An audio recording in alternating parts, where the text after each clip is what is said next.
USC got the hammer dropped on it. They got their BCS title stripped. I want to get your thoughts about that, and also the fact that you guys lost to them. Should you be considered for? I don't have any thoughts, and we're not claiming any championships. No, I have no thoughts on it. That's their deal. I don't know all the deals. I don't claim to know them. So whatever they decided, they decided. Do you like the concept of vacating, whatever, championships, victories? They, at one point, the NCAA took some victories away from you, gave them back under appeal. Do you like the whole concept of vacating? Leave them open or award them to I somebody? don't have any concept on it. I don't know if I like or dislike it at the end of the day. I think there has to be measures for players to know consequences for their actions. So if this sends a message for other people that all of a sudden your season didn't exist, maybe it's a strong enough message that am I going to be loyal to my team and teammates and do things right, or am I going to be loyal to myself? That's a question for everybody, and it's worth considering that if that's what they feel is the best thing to do, then I trust our leadership, meaning our athletic directors, presidents, people putting these issues in place, that if and I had no problem with our season. At the end of the day, when we had our issue, if that's what they decided to do, whether they did or didn't, our players afterwards knew that whole season was in jeopardy, and it affected them. So moving forward, something has to matter to the player. With major programs, it seems like having violations year after year. Do you think the NCAA needs to do something more severe? Like what? In order to send a clear message to bring back like a death penalty situation? No. I think they are sending clear and strong messages that when these things are realized, they're dealt with. And at the end of the day, then your legacy's dealt with as well. What you did, how you handled yourself, you stood for something. And then there's a record of it or there isn't. And sometimes at the end of the day,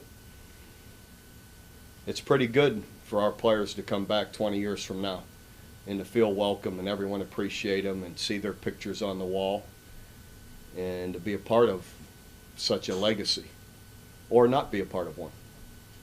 So they decide. At the end, like I keep saying, everybody wants to point a finger at somebody. Players are educated on what's acceptable and what's appropriate and what isn't. So if you decide, same with in your marriage, in your family, in your life, what's appropriate, what isn't, you decide. And if you don't, then there are consequences to it. In light of the way things have unraveled for Ohio State, do you send that message to your players? We have for a long time. Do you ramp it up though? I mean, do you say, look, hold it I up? don't know that we look can what ramp it up happened, or- anymore. It's been ramped up for a long time. What about in recruiting? You tell guys the same thing in recruiting, or maybe Well, they've got an agent or a handler or a parent or somebody who may or may not have their hand out. No. We don't deal with it in recruiting because we don't deal in agents or handlers or anybody else. Maybe it's unsaid that They don't mess we're with going to that. talk to parents and legal guardians and coaches. The guys don't even approach you then. Well, they approach us, but we don't usually go real far with it. Okay. So you do still come across prospects with their hand out? No, I can't say that I have. No. Your recruiters come back to you and tell you about it, or No, we don't I like this can't say guy, that or- they have either. Maybe it's unsaid that there isn't any talking about that because no, I haven't, and I haven't had an assistant tell me that. I had heard a story from one of your coaches about a recruiting trip. He came back and he said, we met his father and actually it was two brothers. We met their father and then we met their handler. And they said, we're not in this. You're going to have to, I don't know that story. It starts with you and it goes through your assistants and it goes through to your players is what I'm getting at. Everybody understands. I don't know that this. it does or not. I don't get that, and I don't know that story. So you're going to have to go to somebody else on that. All right. When you say, you said last week, I'm not gonna babysit, so there's gotta be a real level of trust there between you and them too, right? Here's what the issue is. How can I?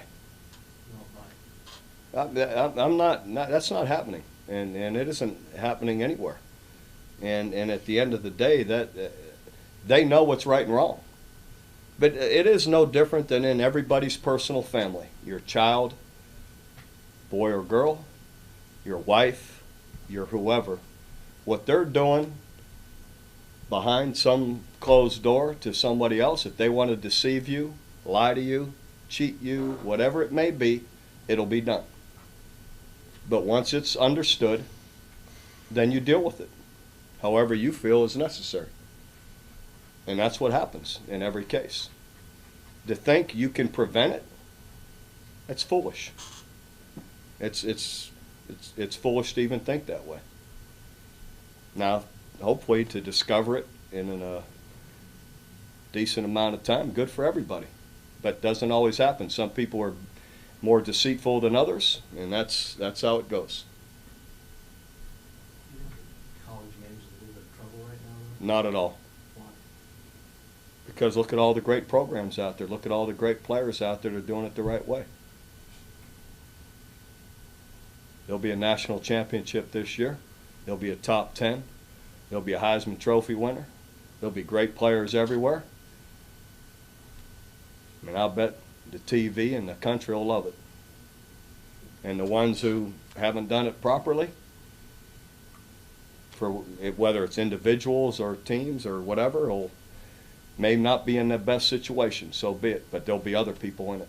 What does it do to the game, though, when you get a national champion stripped, or you've got a Heisman Trophy winner who's being investigated on a heavy scale? I mean, I think that's partially what Dave may be talking about, is your high-profile guys and your high-profile games, winners, teams, coaches, are suddenly, you've got a guy named Jim Tressel who everybody thought the world of for about 10 years, and then all of a sudden all these allegations and all these reports and all these, he resigns because of it. So what are you asking me? Well, is the college game in trouble? No. Because of all those things, all the things that are soiling the top echelon of the game. Well, you're talking about a couple of people. There are thousands of people involved in our game. And it isn't going away. And that's absolute fact. Will you look to some of your seniors to try to get past Austin? I know you'll never forget him, but this season, leadership. No, I don't think you get past it. You just keep moving forward. It's. I don't think those are the words that we'll choose to try and get past anything. It hurts. It's tough. But you keep moving forward. And what is our purpose? And what are we here to do? And this time won't be here again. This is what we're charged to do. And regardless of circumstances, that's what we'll keep doing, pushing for it. What kind of player was Brandon Everage for you? He's the best. I tell stories. I don't know what's known of the funeral or not. I told stories of Brandon. He made you pull his hair out in every other part of his life, but my man came to practice every day, loved it. Games, couldn't get him out of the game. I mean, I told a story of what he's throwing up on my shoes. I mean, the guy's a wreck, and we can't find his replacement for kickoff cover. And can you go or not? And my man just throws his helmet on, still throwing up, runs out to the field. First guy down the field makes the tackle. I showed the team the next day. I said, you know why I put up with Buck? He gives you all he got. I mean, the guy's, and he loves his teammates. Every player on the team loved him. So it's just, I told, several stories. He just, he was a special guy. He had his struggles off the field, which, going to class was not his favorite thing to do. And part of the reason I put the class policy thing in place, I got tired of chasing guys to school, but he was a great teammate, great player, worked hard, and he was tough as nails. So he's one of the more special guys for sure. We asked you last week, Bud, but speaking at the funeral, Yeah. And then you had to ended up doing it twice in a week span. Yeah, it's. And I ran into a former player this week, and he talked about how impressed he was with what you said down at Granger. Was it similar emotions for you to speak Sure. at Brandon's as it was at Austin's? Absolutely. I mean, they're incredibly hard. Even though Buck hadn't played with us since 2003, he was very close to us, and so yeah, it was very hard, and you just a full life in front of them, and so yeah, I don't know, there's no right words to explain it. It's just very hard, and great family. We had a ton of older players that were there. And I don't know what the right words are. Hopefully I appreciate what he said, that that it affected him. But I just tried to talk about his spirit, the kid, the young guy he was, and I appreciated it. As coaches, like you do with your own kids, you appreciate children with some gumption to them, little mischievous, or got a little spirit to them that you got to kind of corral. That's how a lot of our guys are, and that was how Brandon was. I remember reading in our archives about the offensive coordinator for Air Force coming over Oh. to your locker. Had that ever happened? Not really. Not that I know of. And he wanted to see him, meet him. Brandon had about 25 tackles that day and single-handedly controlled their offense. And sure, I mean, he did. He wanted to shake his hand and tell him what a great game it was. And Fisher DeBerry told me the same thing. And no, he was different. He was special just in the way he played. Is he the first guy that played for you right over you to die? Oh, geez, I don't know. I couldn't think of another one who's died in the last 10 years. I can't either. So probably. SEC voted this week scholarship on signing, not scholarship, but signings go from 28 to 25. Is that something the Big 12 is going to look at, as talked about, or I don't do you know anything about that at all? With I Big 12 don't. related? We haven't had those discussions. It wouldn't matter to me. We're never much on oversigning whatsoever, and so it'd be fine with me if they wanted to do it, but I don't know. We don't have that problem.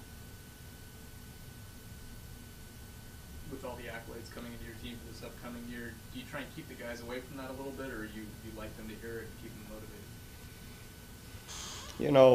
motivated? It doesn't matter. Our guys are very aware that it's the work they do and what they earn that's going to matter. So, we'll deal with it a little bit, but it isn't a big issue. Jake is trying to get you to play in the Chick-fil-A game in 13 against Alabama in Atlanta. You interested? In 2013? 13, yeah. The year you go to South Bend, you got an opening, and Alabama's looking for Oh, you. geez, yeah, we ought to do that. Might as well take a game away from home and all the revenue and squeeze it in between a couple other big games. That'd be perfect. We're playing in New Orleans in January. We're not playing in New Orleans in January. There's a lot of mights and a lot of might-nots. That's better than LSU, isn't it? Oh, a lot better. A lot better. You have a chance. Sorry. Go ahead. Do you have a chance to talk to Archie Bradley since the draft? I haven't, but I'm happy for him. That sounds like a really special opportunity, and he's a very talented guy. So I don't know that I'm allowed to say that, but I guess let me take that back. So anyway, we're happy for him. That's exciting. He signed over here. Oh, okay then. He Probably couldn't have, doesn't he couldn't matter. have played, if he does come to OU, he can't play for you his first year, can he? Since he signed a baseball scholarship? I don't believe so. He has to redshirt, or he can't do anything. I haven't gotten that far, so. Well, that's a bummer, because he might have beat out Landry. That'd have been tough to do. You don't throw a lot of curveballs throwing the ball downfield. So, So your attitude's still the same about, they expect you to win every game anyway, so you don't mind being number one preseason? That kind of the. sure. I mean, I don't, what's it matter? Can I do anything about it? I can't. So you deal with what you can do something about, and what you can't, you just, you handle. And so, The pressure factor isn't different. no. Who puts more pressure to win it than me? So you guys, because you expect me, or the fans, that's going to change my mindset? That doesn't matter to me. I mean, I've been doing this a long time, so. You like the fact that you're going to see every team in the conference now, and that there is no longer a championship game? In an odd way, I do. That's different. I worry, not worry. That's not the right word. I hope it doesn't. You don't, what do you call it, cannibalize each other, and that you diminish the bowl opportunities by defeating each other. We've always traditionally played a tougher non-conference schedule than most people in our league. So now this gives them at least another game that you got to play a conference opponent. You still see Sharon, the running back, too, like we talked about in the spring?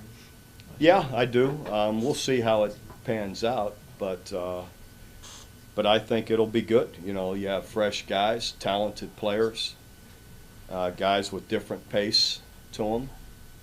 So I think it could be pretty good.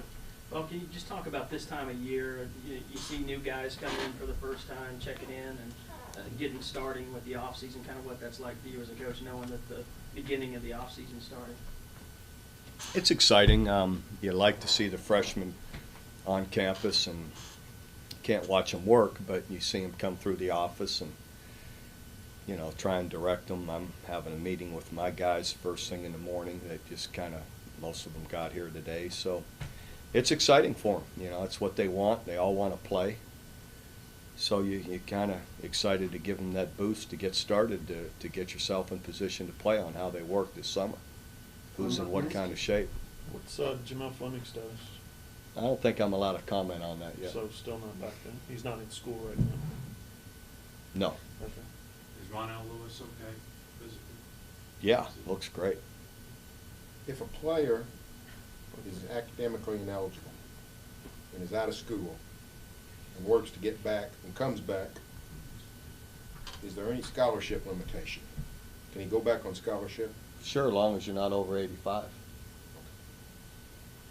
And I also, I guess too, and I had a couple, Daniel Noble is pursuing a medical scholarship. He's still having trouble with his shoulder and head concussion or head injury that he had, which we're expecting to go through. And Jarrett Brown is seeking a transfer.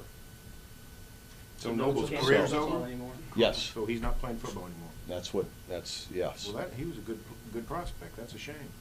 Oh, absolutely. Anytime we lose a guy, it's a shame. I absolutely agree. But, so he's Sorry.